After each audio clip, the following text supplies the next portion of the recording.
오늘 함께 나눈 하나님 말씀 찾아보겠습니다. 우리 열왕기하 21장 말씀입니다. 열왕기하 21장 우리 10절에서 18절까지의 말씀을 제가 한 절, 여러분이 한 절 교독하여 읽도록 하겠습니다. 야훼께서 그의 종 모든 선지자들을 통하여 말씀하여 이르시되 유다 왕 므낫세가 이 가증한 일과 악을 행함이 그 전에 있던 아모리 사람들의 행위보다 더욱 심하였고 또 그들의 우상으로 유다를 범죄하게 하였도다.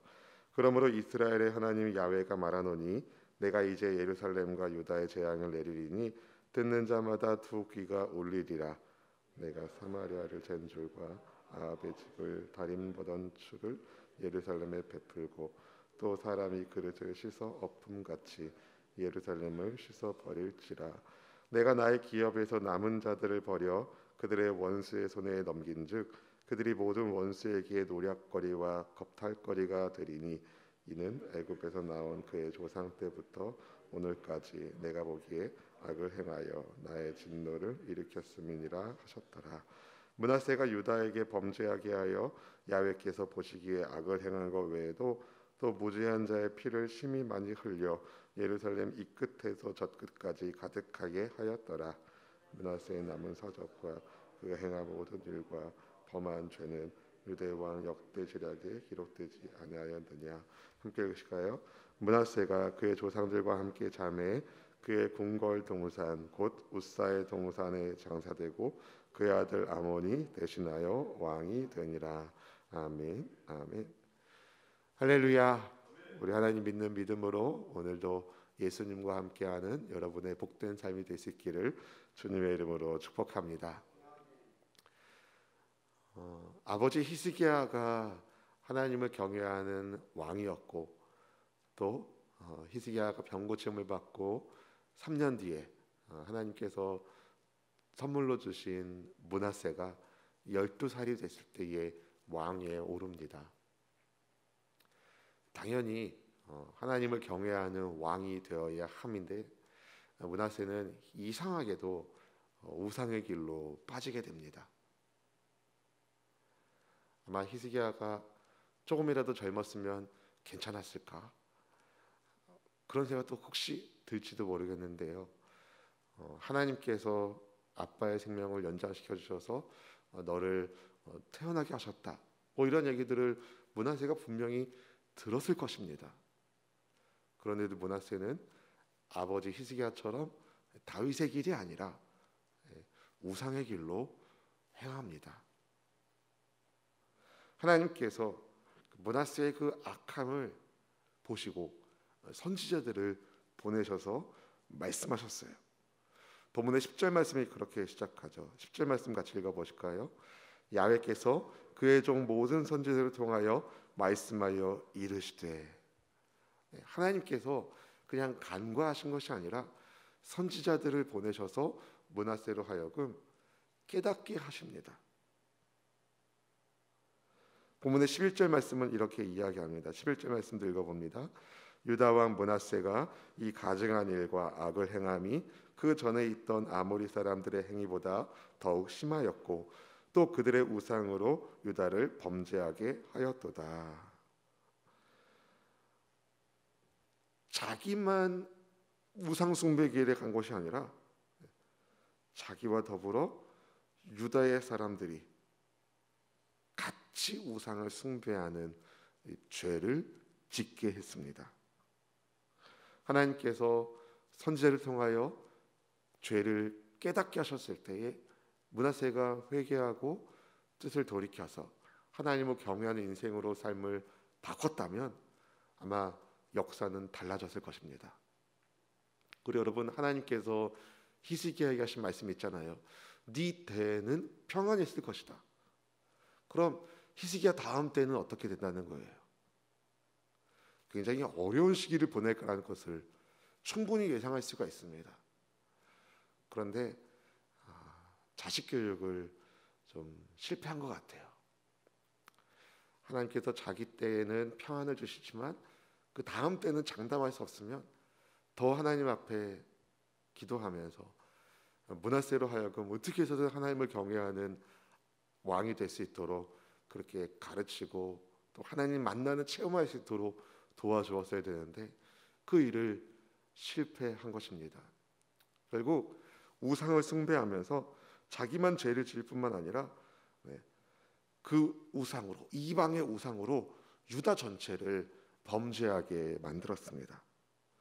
그래서 하나님께서 이런 말씀을 하십니다. 우리 12절 13절 말씀 같이 읽어보실까요?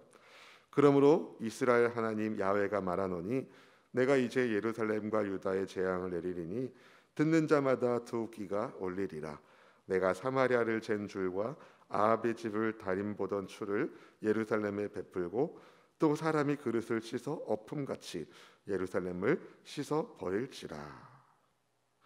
하나님께서 범죄한 이스라엘에게, 남유다 왕과 그의 백성들에게 심판을, 재앙을 내리시는데 듣는 사람마다 가슴이 철렁 내려앉을 정도로 그냥 두 귀가 울릴 만한 재앙의 심판이 임한다 말씀하십니다. 하나님이 분명히 사마리아와 아합의 집을 심판하신 것을 여러분 므낫세는 알았어요.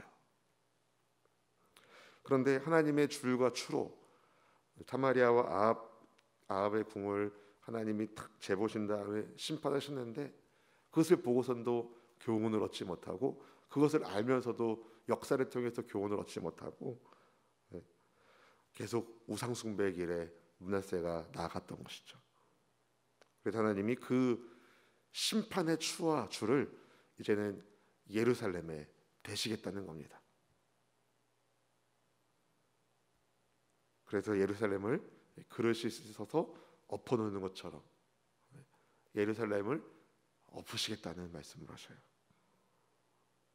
업사이드 다운, 뒤집어 엎으시겠다는 말씀을 하십니다. 그러면서 주님 말씀하십니다. 남은 사람은 어떻게 될 것인가? 우리 14절 말씀 읽어보실까요?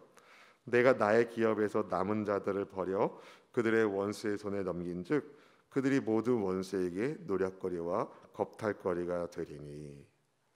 하나님께서 예루살렘을 심판하셔서 정말 나라를 뒤집는, 그래서 심판에서 정말 하나님의 그 정의의 추, 심판의 줄로 예루살렘을 그렇게 벌하실 때에 그렇게 심판받았는데 남아있는 사람들이 이제 우리는 살았다가 아니라 그 남아있는 사람들도 원수의 손에 넘겨져서 이 수치를 당하게 될 것을 주님이 말씀하시는데요. 너무 놀랍게도 그 이유에 대하여 하나님 이렇게 얘기하십니다. 우리 15절 말씀을 읽어봅니다. 이는 애굽에서 나온 그의 조상 때부터 오늘까지 내가 보기에 악을 행하여 나의 진노를 일으켰음이니라 하셨더라.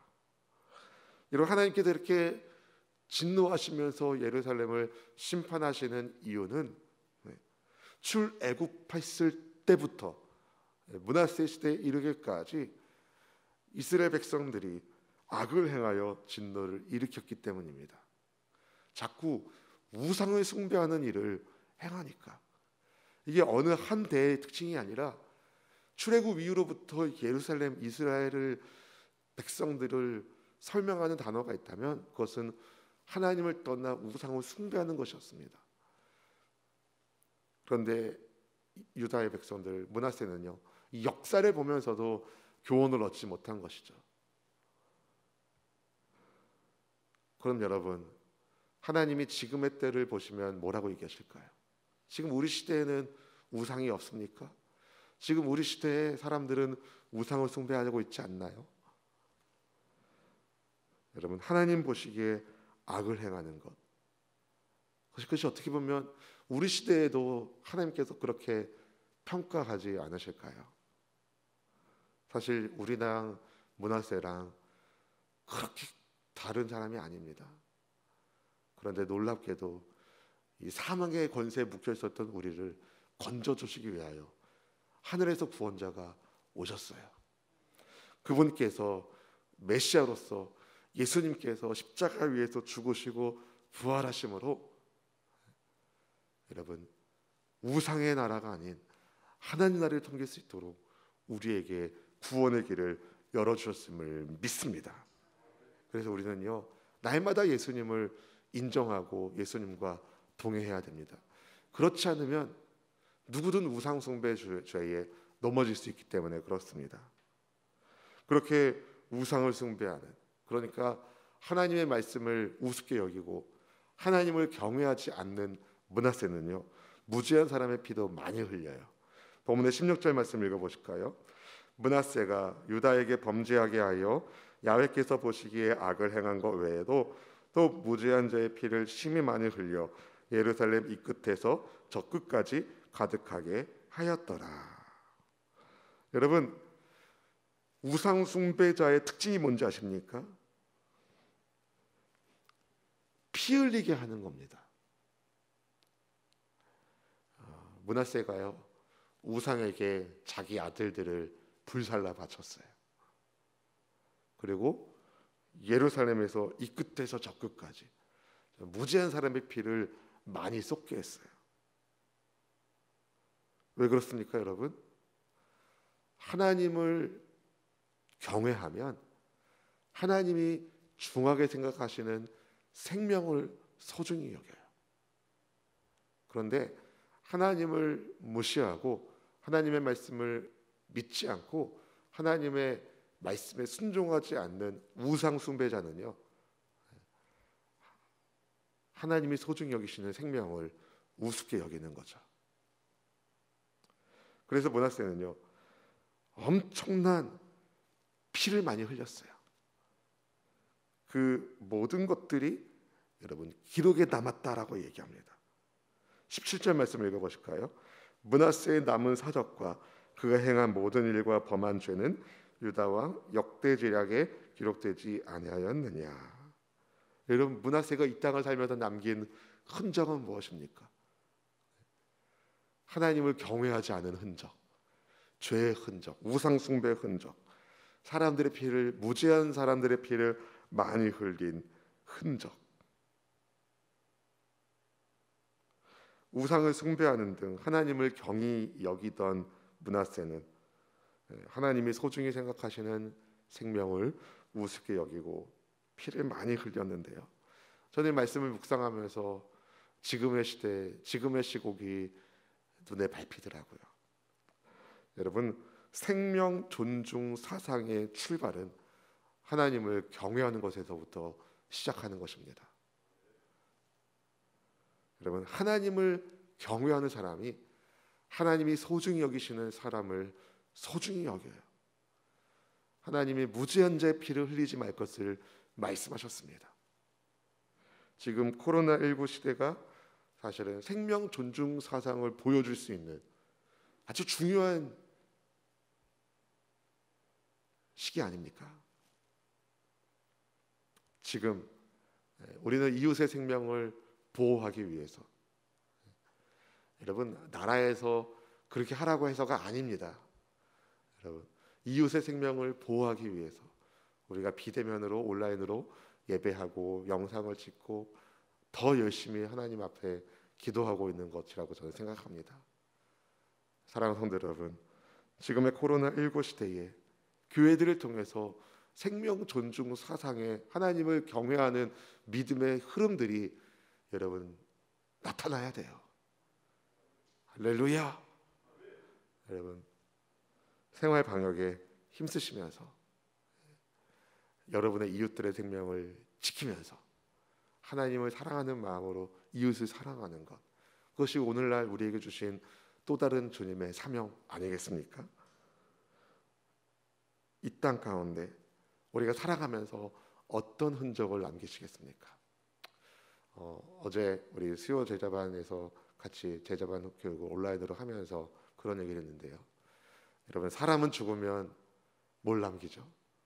이름을 남겨요. 호랑이는 죽으면 가죽을 남기죠. 근데 여러분 예수님의 사람은 죽으면 뭘 남길까요?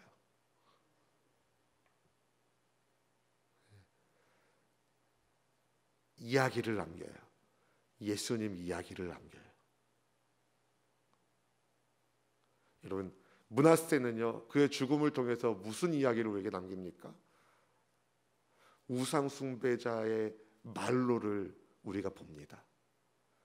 여러분, 죄인의 이야기가 아니라, 범죄의 이야기가 아니라, 므낫세처럼 정말 무죄한 자의 피를 많이 흘리고 하나님을 불성실하게 경외하지 않고 우상을 숭배한 이런 악한 이야기를 남길 것이 아니라, 저와 여러분은 예수님의 이야기, 십자가 이야기, 그리스도의 흔적의 이야기가 우리 삶을 통하여 기록되기를 축복합니다. 그래서 여러분을 통하여 다른 사람들이 더 심한 죄에 빠지는 것이 아니라, 우리를 통하여 다른 사람들이 죄의 길에서 벗어나 하나님을 경외하는 은혜의 길로 나아가게 되는 그러한 생명의 통로, 축복의 통로 다 되시기를 그리스도 예수님의 이름으로 축원드립니다. 기도하겠습니다.